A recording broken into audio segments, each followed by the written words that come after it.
কেন সোলো সিকোয়াকে বানানো হলো না নতুন আন্ডি?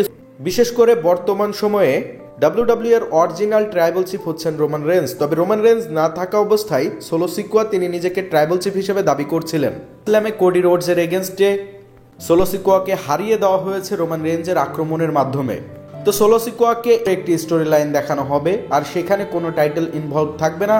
আর সোলো সিকোয়াকে এখনই কোনো চ্যাম্পিয়ন বানানোর প্ল্যান নেই ডাব্লিউডাব্লিউই ম্যানেজমেন্টের। যেহেতু কোডি রোডসকে রেসেলমেনিয়াতে রোমান রেন্সকে হারিয়েই চ্যাম্পিয়ন বানানো হয়েছিল, তো কোডি রোডসের রেন আরও লম্বা যাবে। এছাড়াও সোলো সিক হচ্ছে এজন্যই কেননা এখন রোমান রেঞ্জের সাথে তার bloodline versus bloodline এবং tribal chief versus tribal chief storyline দিতে হবে। এগুলোর জন্য তাকে চ্যাম্পিয়ন বানানো হয়নি। আর রোমান রেন্সকে চিফ তো অরিজিনাল এবং ডুপ্লিকেট এগুলোর মধ্যে ইনফিউজার ভয়ঙ্কর ব্রল দেখা যাবে এবং সোলো সিকোয়া ও রোমান রেঞ্জের মধ্যে ম্যাচ দেখা যাবে। এটার জন্যই রোমান রেন্সকে দিয়ে সোলো সিকোয়াকে আক্রমণ করানো হয়েছিল।